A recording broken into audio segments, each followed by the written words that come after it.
Karl, we're on the eve of another Dante festival, and amazing to think at York 8 years ago you won that big race with Libertarian. How do you recall that day?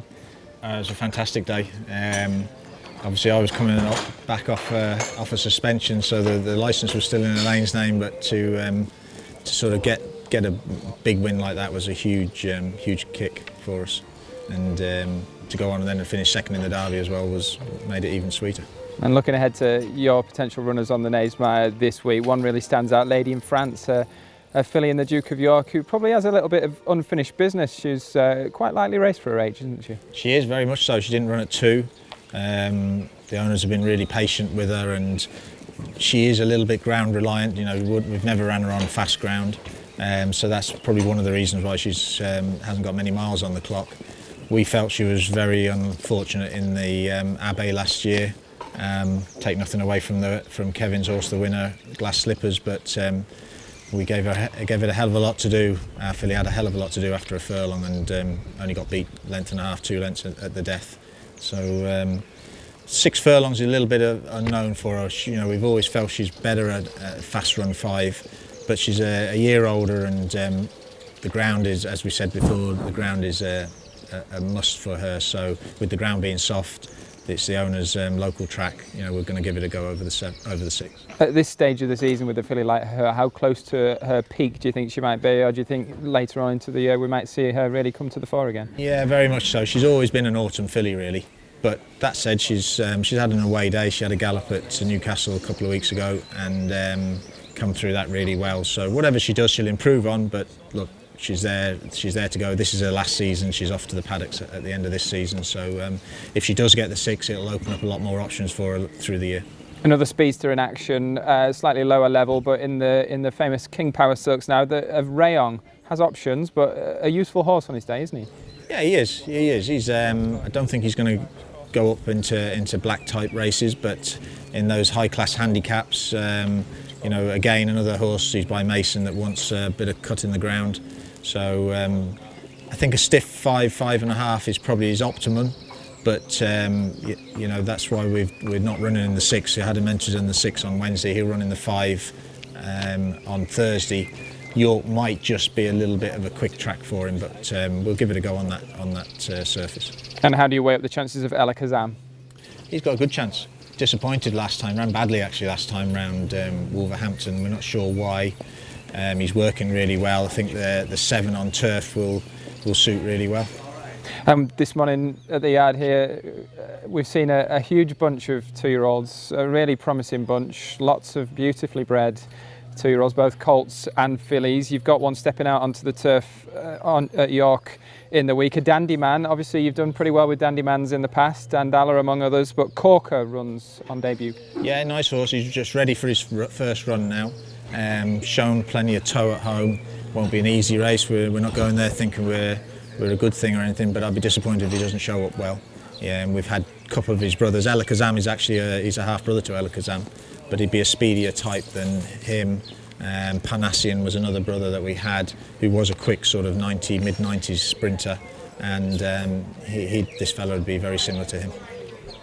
Okay, let's catch up with some of the other stable stars here at Spigot Lodge. Dandalla, you were fairly encouraged by her reappearance running what looked like a good Nelgwyn. Yeah, it was. We went there as a trial, as the race said, as a trial for the Guineas. It was also a trial for us to see if she stayed the 7. Unfortunately, Kevin dropped his stick after giving her one little flick when she just started to run, and she looked as though she was coming through to be 3rd and just petered out the last 50 yards or so. She could equally have had a few smacks and only finished a short head 4th or something. So she had a relatively easy race that day. But the consensus was that, and Kevin said she got a lot of speed still, and probably 6. So we're going to drop back to 6 at Haydock in a couple of weeks' time, and we'll take the rest of the season after that.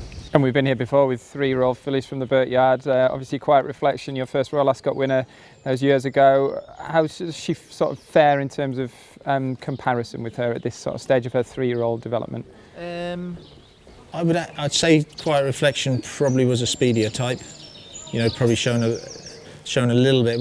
Having said that, we've been training Dandalla all winter to stretch out. So you know, we're only just getting back into, you know, sprinting with her again, I suppose. So, but if you put the gun to my head, I'd say Quiet Reflection was a quicker type. And no shortage of nice 3-year-old colts as well, one of which has been in action, Spycatcher. Where do you see him faring? He's a good horse. You know, we were very happy with the run at Ascot last time. The draw didn't help us. Caught out on the wing. He saw daylight all the way through the race. Just lugged away for some reason. I think that was something to do with it. He's a horse who'd probably be better with a bit of cover, and possibly 7 is going to be his best trip.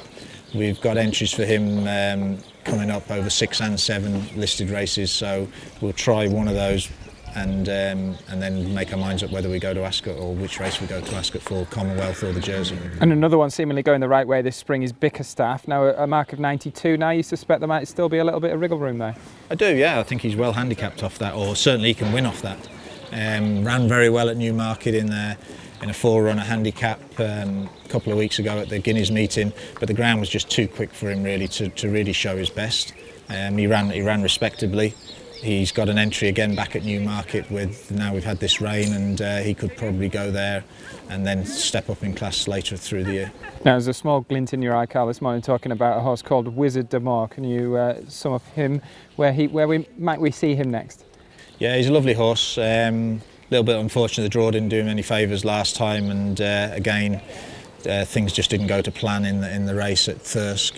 Beaten by a couple of respectable horses that are well thought of by their trainers and from Newmarket.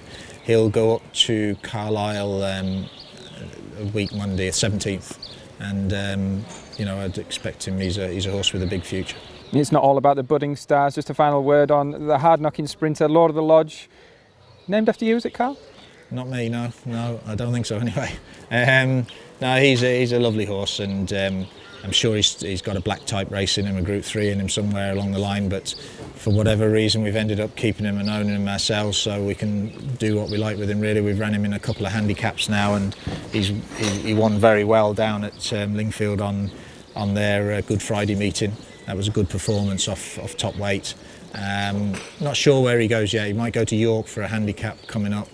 We're just trying to pot some prize money with him really, but good international horse for later on, and you know, he could end up in Dubai in the winter, or if he qualifies for Saudi, go to those type of races. That'd be great fun to have. Good fun horse to have.